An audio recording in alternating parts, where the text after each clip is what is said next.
Hi everyone.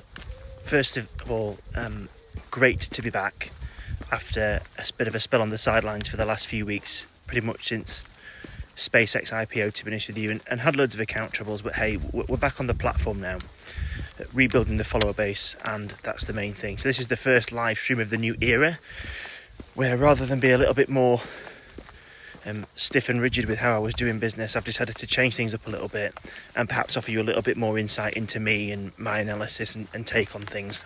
And I wanted to kick off this stream with a bit of a reaction to the news that was announced today, and I think it's something that most people in the finance space have expected for quite some time actually, and it's with respect to the decision that was taken that as of April 2027, so next April, there will be tax levied against interest that is earned on cash held in a stocks and shares ISA. Now, I've seen a real mixed reaction to this, to be completely honest with you. There are some people that are very, very against it. There are some people that perhaps don't see the problem and suggest that that's part and parcel of why we would have an investment account, and that's not really the use for it to hold cash and all that other stuff. I have a slightly different take, and I'll be honest with you, there are a lot of accounts out there that I really respect and I really like collaborating with, but I disagree with them on some of their take, and that's absolutely fine, because I think the premise of their position is I'm relatively comfortable with it because you shouldn't be holding cash in a stocks and shares ISA, and if you have that much cash to save, you should be investing it anyway. And if I'm honest with you, I think that logic actually stands up quite a bit. But I like to look at things from a different perspective. And I like to think about what I call second, third order effect and factor in elements of human behaviour into decisions and outcomes to those decisions. So they're absolutely right. You probably don't want lots of cash sat in stocks and shares ISA. Completely fair enough. But I think that's a symptom, not a cause.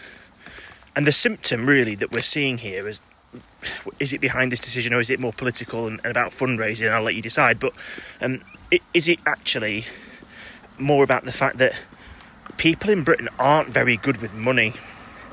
And I know that perhaps sounds a little bit controversial, but I think it's true.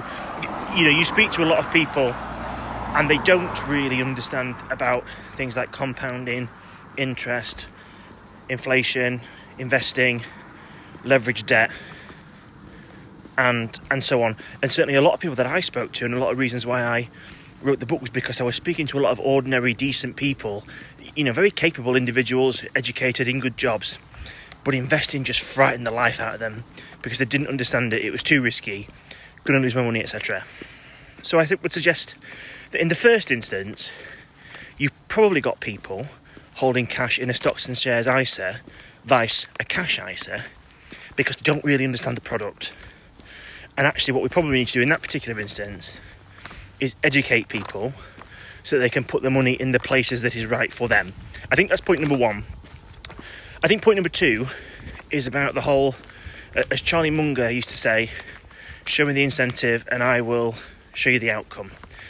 And what I think he meant by that was that every action creates a reaction, and certainly when it comes to discussing things like economic rules, tax policy, etc., I always think you should approach this in almost like a four-phase model. So phase one is you understand what the issue is. Phase two, you take action to deal with the issue. Phase three is the reaction that somebody takes to the action that was taken in phase two. And fourthly, you then have a consequence to that little cocktail of action, reaction, and issue. So with that in mind then, let's apply it to the context that we've seen today. So the issue, as sold, believe it or not, is that we don't think enough people in Britain are investing their money. And therefore we want to incentivise them to not save it and move away from being a nation of savers into a nation of investors. Now, the cynic in me would suggest that the actual reason we want to incentivise people to invest is because, let's be frank, we can't actually afford the state pension anymore. And in the next 10 years, in its current funding format, it will become absolutely untenable. And significant changes will have to be made to how we fund the state pension. And if everyone has lots of money in stocks and shares ISAs instead, there will no longer be a requirement for people to have the state pension in the way that they currently do. I think that's kind of point one. So hey, we want people to invest more, and the way we're going to invest more is by taxing cash that's held in certain accounts, with the idea being that you would invest the money. We've already, firstly, my own thesis has established that perhaps most people don't want to invest it anyway because they don't really understand it. So what they actually want is to put it into a cash ISA. So if you didn't want to invest your money because you felt it was too risky, being taxed on the interest that you earn is not going to incentivize you to invest it. It's not going to do anything about your ability to invest it. It's just going to make you want to do something else with it, but you don't want to invest because we've already established that behavioural pattern. Now, you might get more people put it in a cash ISA, but hey, that's great. I guess that's part one. So the reaction to that is, well, I'm just going to move my money into a different kind of savings account, which I was always going to do anyway. And then you have kind of part two of that reaction, which we've already established that people in Britain frankly haven't got a bloody clue on the whole when it comes to investments.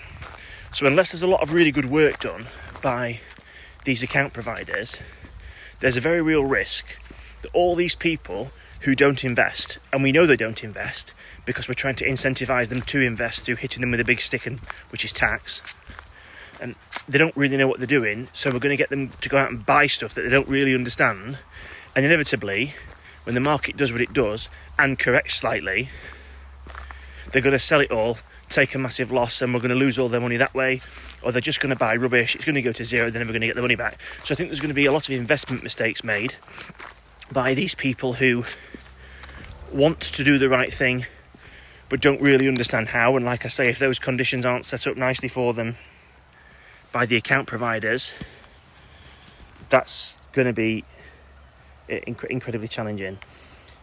And so what are people actually going to do? What's the reaction? Some might put it into a savings account. Some people might put it into some stuff and they'll probably be okay. Index funding, as it were. But again, ask the average Brit what an index fund is, they'll just look blankly back at you, they won't have a clue. Excuse me. Or they'll just put it into other stuff because they think it sounds like a good idea. Sell it all at a massive loss when they get their first market correction, and it will all be a disaster. So I'm not necessarily convinced that reducing the amount of money people can hold in a cash ISA, the amount of money you can put in a cash ISA, because that's going down in April for most people to £12,000 from 20. And I'm not sure that taxing people for holding cash in an account that they don't really understand anyway, because if they did, they wouldn't have cash in there probably, is the solution to this problem. For me, I think it's more about education and incentivization, and you have to do that by showing people that the cost benefit of putting their money into something like low-cost index funds, which even a relatively slow one, so the FTSE 100, beats inflation broadly. I think it's about 70% over the last 10 years, 5 years. So certainly a lot more than what you would have done, what you would have had rather if you'd have had it in a savings account. A lot less than things like the Nasdaq, but hey, I think that's fine. People don't really understand what it is that they're buying anyway. But the point I'm making is this isn't about whether people should or shouldn't have money as cash in a stocks and shares ISA. This is about giving Joe Soap in the street the opportunity to make an informed decision about what's actually happening with their money.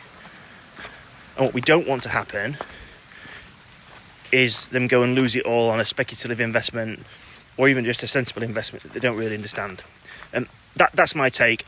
I'm sure there are others out there. I'm far from the only voice in this space, but I hopefully offer you there a bit of an alternative perspective. Feels like a bit of political point scoring. Could be wrong. I'm not sure that we're being told exactly why we're making these changes, because just investing in inflating the price of the assets because everyone's buying it doesn't really make a lot of sense to me. But hey, maybe I'm wrong.